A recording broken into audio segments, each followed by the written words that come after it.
இங்கே சேது வந்து சொல்கிறத யாரும் நம்பலை.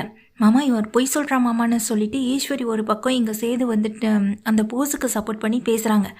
அது மட்டும் இல்லாமல் ராஜாங்க வந்துட்டு இதுக்கு வேறு ஏதாவது ஆதாரம் இருக்கான்னு சொல்லி கோவத்தோட கேட்க, இருக்குப்பா வேறு ஆதாரம் இருக்குது அப்படின்னு சொல்லிட்டு வந்து நிற்கிறாங்க. என்னப்பா சேது சொல்கிறேன்னு அங்கே இருக்குது எல்லாருமே கேட்க, சேது வந்து தான் அந்த வண்டை வந்துட்டு பிடிச்சிட்டு வந்திருக்காரு. அந்த வண்டை நேராக எங்கே திறந்து விட அது கரெக்டாக போய் அங்கே போஸை வந்து கடிக்கவும் செஞ்சிருது. போஸுக்கு அந்த இடத்துலையே வலி தாங்க முடியாமல் விழவும் செய்ய, இங்கே இதுதான்ப்பா நான் கொண்டு வந்த ஆதாரம்னு சொல்ல, என்னப்பா செய்து என்ன பண்ணிட்டு இருக்க நீ அப்படின்னு அங்கே இருக்க எல்லாருமே கேட்க, என்னையா செய்து இந்த மாதிரியெல்லாம் பண்ணக்கூடாதுன்னு தெரியாதா, என்ன பழக்கம் இது, அதுவும் கல்யாணம் ஆக போகிற நேரத்தில் வண்டை பிடிச்சிட்டு வந்து விடுறேன் அப்படின்னு சொல்லி கேட்க, அதுக்கு இங்கே பக்கத்தில் அங்கே நின்றுக்கிட்டு இருக்க ஈஸ்வரி ஓடி வந்து அழுகிறாங்க.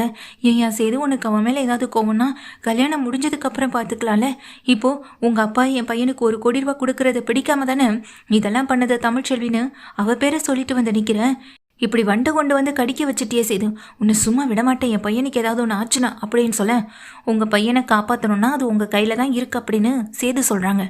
சேதுவை அப்படியே ஈஸ்வரி முறைச்சி பார்க்க, கூடவே சித்ராவும் நிற்க, ஆமாம் சின்னம்மா உங்கள் கையில் தான் இருக்குது அப்படின்னு சொல்ல, என்னையா சேது என்ன பேசிக்கிட்டு இருக்கேன், உடனே இவனுக்கு மாற்று மருந்து கொடுக்கணும் அப்படின்னு சொல்ல, ஆமாப்பா நானும் அதை தான் சொல்கிறேன், உயிருக்கு போராடுறது எப்படின்னு, அதுவும் அந்த உயிரோட விலை மதிப்பு என்னன்னு இப்போவாது அந்த போஸுக்கு புரியணும்ல அப்படின்னு சொல்ல, என்னையா சேது என்ன பேசிக்கிட்டு இருக்க, மாற்று மருந்து கொடுக்க சொன்னால் நீ பேசிக்கிட்டு இருக்க, கல்யாணத்துக்கு வேற நேரம் ஆகுது அப்படின்னு சொல்ல, அப்பா நான் சொல்கிறத முழுசாக கேளுங்க அப்படின்னு சேது சொல்ல ஆரம்பிக்கிறாங்க.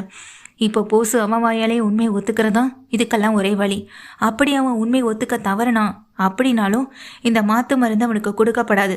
மாற்று மருந்து இருக்க வேண்டிய இடத்துல இருக்குது. இங்கேருந்து டாக்டர் கிட்ட கூட்டிகிட்டு போனாலாம் இவனால் காப்பாற்ற முடியாது.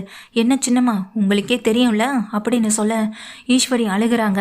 போஸு இப்போ நீ உன் வாயால் உண்மையை சொல்ல போறியா, இல்லை இதெல்லாம் எனக்கு இந்த 1 கோடி ரூபா வேணும் அப்படின்னு நினச்சோன்னா நீ இப்போதைக்கு உயிரோடவே இருக்க முடியாதுன்னு சொல்லி சேது சொல்ல, போஸு அப்படியே துடிச்சு போய் கிடக்குறாங்க.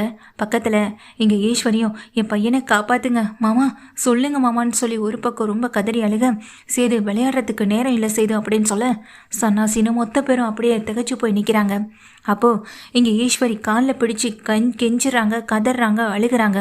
அப்போ உண்மையை சொல்லுங்க சின்னம்மா, நீங்கள் என் காலை பிடிக்கிறது எனக்கு கஷ்டமாக இருக்குன்னு சொல்ல, நான் எல்லார்கிட்டையும் உண்மையை சொல்லிடுறேன்னு சொல்லி ஈஸ்வரி வந்து, ஆமாம் அன்னைக்கு காட்டுக்குள்ளேருந்து மருந்தை எடுத்துகிட்டு வந்தது என் பையன் போஸு கிடையாது, அதோ தமிழ்ச்செல்வி தான் எடுத்துகிட்டு வந்தான்னு இங்கே ஈஸ்வரியே சொல்கிறாங்க.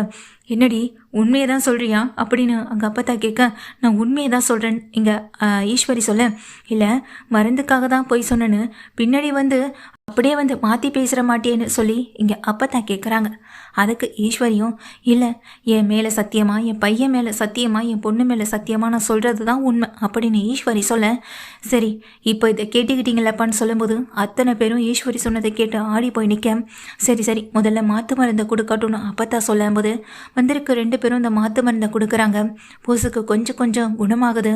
போஸ் அதே இடத்துல படுத்திருக்காங்க. நிற்கிற காவியா முறைச்சி பார்த்துட்டு கழுத்தில் இருக்க மாலையை கிளட்டி தூக்கி வீசிட்டு, இவனை மாதிரியான ஒரு ஆளு கூடலாம் என்னால் வாழவே முடியாதுன்னு சொல்லி பேசுகிறாங்க. என்னம்மா என்ன பேசிக்கிட்டு இருக்க நீ, அவங்க அப்பா வந்துட்டு தனியாக கூட்டிகிட்டு போக, இவன் ஒரு பொம்பளை பொறுக்கிப்பா, இவன் கூட வாழக்கூடாது முடிவெடுத்துட்டேன், ஏற்கனவே எடுத்த முடிவில் தெளிவாகவும் இருக்கேன். அம்மாடி இதை வந்து நீ வெளியே சொல்ல வேண்டாம், இந்த கல்யாணம் நின்னது சேதுவாலையே இருக்கட்டும், இப்போது சேதுவாலை தான் இந்த கல்யாணம் நின்று இருக்கு, என் பொண்ணு வாழ்க்கைக்கு என்ன பதில் சொல்ல போறீங்கன்னு நான் அவர் சட்டையை பிடிச்சி கேள்வி கேட்க போகிறேன். இதே இடத்துல உனக்கும் சேதுவுக்கும் கல்யாணம் ஆகும், இங்கே அமைச்சர் வீட்டுக்கே மருமகளாக போயிடலாம் அப்படின்னு சொல்ல, அப்பா என்ன பண்ணீங்கன்னு சொல்லி கேட்குறப்போ, அந்த பையனை பார்த்தல எல்லாரையும் விட இந்த வீட்டில் ரொம்ப நல்ல பையனாகவும் அந்த போஸுக்கு மூத்த அண்ணனாகவும் இருந்துகிட்டு இருக்கான், அதனால் இந்த வீட்டுக்கு நீ மருமகளாக வரதை ஏற்றுப்பாங்க அப்படின்னு சொல்லும்போது இதை கேட்ட காவியா யோசனை பண்ணிட்டு நிற்கிறாங்க. அதே நேரத்தில் இங்கே அந்த காவியோடைய அப்பா வெளியே வந்து நேராக இங்கே சேதுவோடைய அப்பா ராஜாங்கத்தை பார்த்து, என் பொண்ணு வாழ்க்கைக்கு என்ன பதில் சொல்ல போகிறீங்கன்னு ஒரு பக்கம் அவங்க கேட்டுக்கிட்டு நிற்க, அப்பா இன்னொரு முக்கியமான விஷயம்னு சேது சொல்கிறாங்க. என்னையா என்ன விஷயம் அப்படின்னு சொல்லி கேட்குறாங்க சேதுக்கிட்ட. அதுக்கு இங்கே சேது சொல்கிறாங்க, அப்பா 1 கோடி ரூபா பணத்தை நீங்கள் கொடுத்துருவீங்கன்னு எனக்கு தோணுறதுனால தான் நான் இங்கே இவ்வளோ சீக்கிரமாக ஓடி வரவும் செஞ்சேன். அது மட்டும் இல்லைப்பா, இன்னொரு முக்கியமான விஷயமும் இருக்குது. இந்த போஸு பொய் சொல்லியிருக்கான், நம்ம எல்லாரையும் ஏமாத்திருக்கான், இது எல்லாத்தையும் தாண்டி இந்த பொண்ணோட கல்யாணம் நின்னதுக்கு இந்த பொண்ணோட கல்யாணம் நின்னதுக்கு நாம் ஏதோ சின்ன காரணம் ஆயிட்டோம் அப்படின்னு சொல்ல, என்னது சின்ன காரணமா?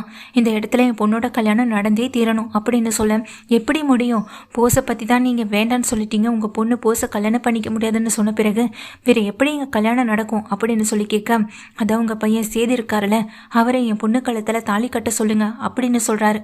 இதை கேட்ட தமிழ்ச்செல்வி அதிர்ச்சியில் நிற்க, அது எப்படி சேதுவுக்கு விருப்பம் இல்லாமல் இப்படி உங்கள் பொண்ணு கழுத்தில் தாலி கட்ட சொல்ல முடியும்? அப்போ தான் ஒரு பக்கம் கேள்வி கேட்க, என்னம்மா மணமேடை வரைக்கும் வந்து கல்யாணம் நின்னா அடுத்து என் பொண்ணை வேற யாரு தான் கல்யாணம் பண்ணிப்பான்னு சொல்ல, உன் பொண்ணு கல்யாணம் நின்று போச்சு, அவளுக்கு கல்யாணம் ஆகணுன்றதுக்காக என் பையன் எங்கள் வீட்டு பேரன் சேதுவை உங்கள் பொண்ணு கழுத்தில் தாலி கட்டிட சொல்ல முடியுமா? இதே இடத்துல தான் உன் பொண்டாட்டி நிற்கிறா. சேதுவுக்கு தமிழ்ச்செல்வி தான், தமிழ்ச்செல்விக்கு சேது தான், அவங்க 2 பேர் தான் எங்கள் வீட்டுக்கு எல்லாமே. அதை மீறி இந்த கல்யாணம் நடக்காது அப்படின்னு சொல்கிறாங்க.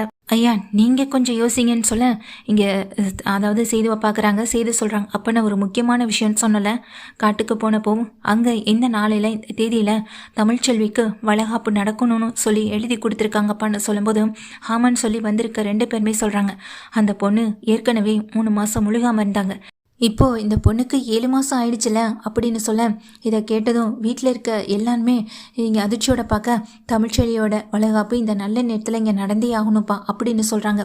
சேது சொன்னதை கேட்டதும் ராஜாங்கம் எதுவுமே பதில் பேச முடியலை. என்னைய ராஜாங்கம், நம்ம குடும்பத்தில் இருக்க எல்லார் உயிரையும் காப்பாற்றினதே எங்கள் தமிழ்ச்செல்வி, எல்லாம் தெரிஞ்சும் இத்தனை நாள் அமைதியாக இருந்ததே பெரிய விஷயம். இப்போ கூட அவள் உனக்காக அவளுக்காகன்னு அவள் எதுவுமே இங்கே வந்து கேட்டு நிற்கவும் இல்லை.